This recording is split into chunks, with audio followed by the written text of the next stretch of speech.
Grace and peace to you, and a blessed day of Pentecost. 50 days ago we stood at the empty tomb. We heard the angel say, "He is not here, he is risen." And in the weeks that followed, the risen Lord appeared to his disciples. He ate with them, walked with them on the Emmaus Road, breathed on them and opened the scriptures to them, and he showed them his hands and his side. And then just before his ascension, he gave them a commission that was larger than any of them could carry alone. And then he told them to wait.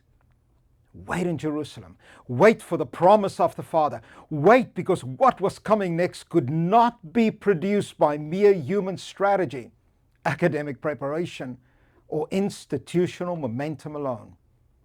What was coming was the Holy Spirit. Notice that title. Not simply the Spirit, not just a Spirit, the Holy Spirit.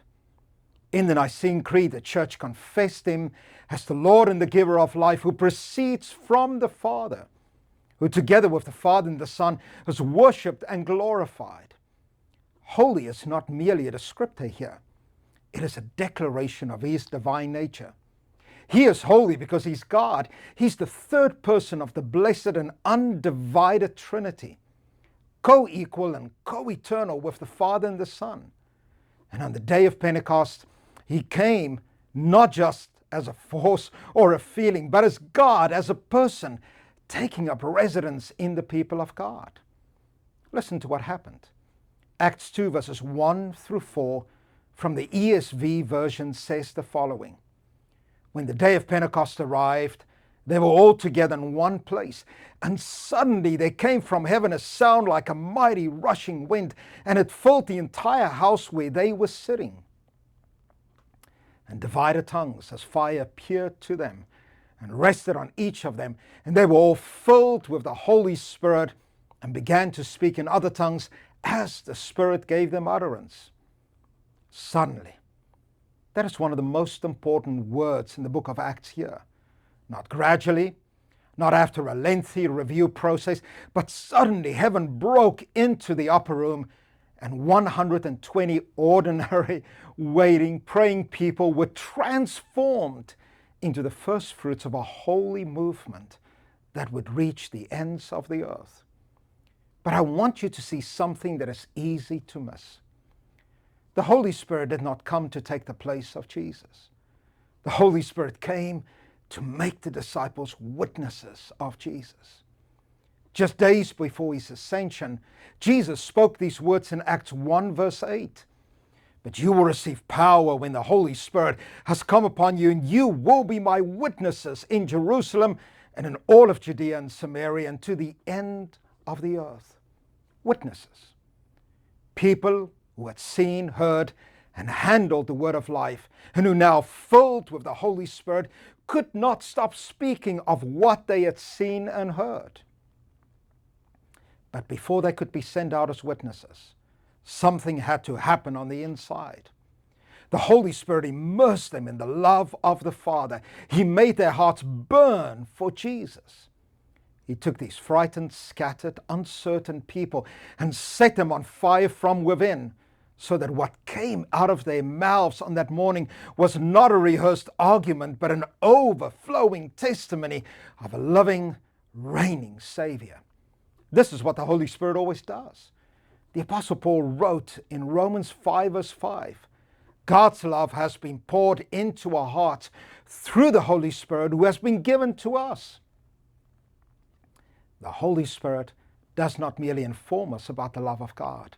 He pours it out within us, floods us with it, submerges us in it until we know from the inside what no amount of outward instruction could fully teach.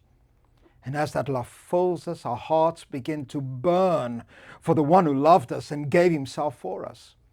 Do you remember those two disciples on the road to Emmaus? After the risen Christ had walked with them and opened the scriptures to them, they said to one another, "Did not our hearts burn within us while he talked to us on the road, while he opened to us the scriptures?" That burning heart is the signature work of the Holy Spirit. He takes the things of Christ and makes them live within us until we cannot remain cold or indifferent, until love for Jesus becomes the deepest motion of our souls. Peter understood this. Standing before the crowd in Acts 2, he did not preach an abstract theology of spiritual experience. He preached Christ, crucified, risen, exalted, and now pouring out the Holy Spirit as Lord of all. The entire sermon in Acts 2 pivots on a single confession. Peter says, "Let all the house of Israel therefore know for certain that God has made him both Lord and Christ, this Jesus whom you crucified." Pentecost for Peter was the public coronation announcement of the risen King. And Peter, its witness, a heart set ablaze by the Holy Spirit, cannot stay silent about Jesus. This is why Basil of Caesarea, the great 4th century theologian of the Spirit, could say something so illuminating in his treatise on the Holy Spirit. Writing on how the Holy Spirit, who is himself God, draws us into the very life of God, Basil says, "The Spirit, like the sun, uses your cleansed and opened eye to show you in himself the image of the invisible God. And as you gaze upon that image, you will see the inexpressible beauty of the one from whom the image comes." This is authentically Trinitarian. It is precisely as God, as the Holy One, that the Spirit immerses us in the love of the Father and turns our hearts to burn for Jesus Christ, the eternal Son, the image of the invisible God. You see, as we behold the Son in the Holy Spirit, we are drawn by the Son into the very love and beauty of the Father. The Father sends the Holy Spirit through the Son.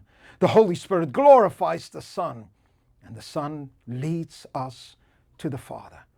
One God, 3 persons, one unbroken movement of love towards us and through us. Pentecost is not the celebration of an experience. It is the celebration of the living God, Father, Son, and Holy Spirit, taking up residence in his people and setting them ablaze with love for Christ. That is what the Holy Spirit does in us.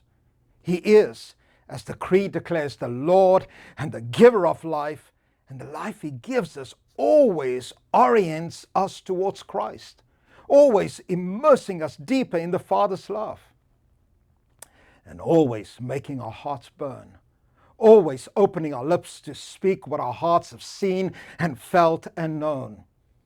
So as you reach this season of celebration and a holy commissioning, I want to speak this Pentecost word over you. The Holy Spirit has been given. The same Holy Spirit who hovered over the waters at creation, who filled the prophets, who overshadowed Mary, who descended on Jesus at the Jordan, who raised him from the dead, now dwells in you. And he is pouring the love of the Father into your heart. He's turning your gaze towards Christ. He's making something burn within you that will not be extinguished. And he is sending you out, not in your own name, but as witnesses to the name that is above every other name. Don't leave the season merely with what you've learned. Leave with what you've received. Pray this week. Return to the upper room in your own soul.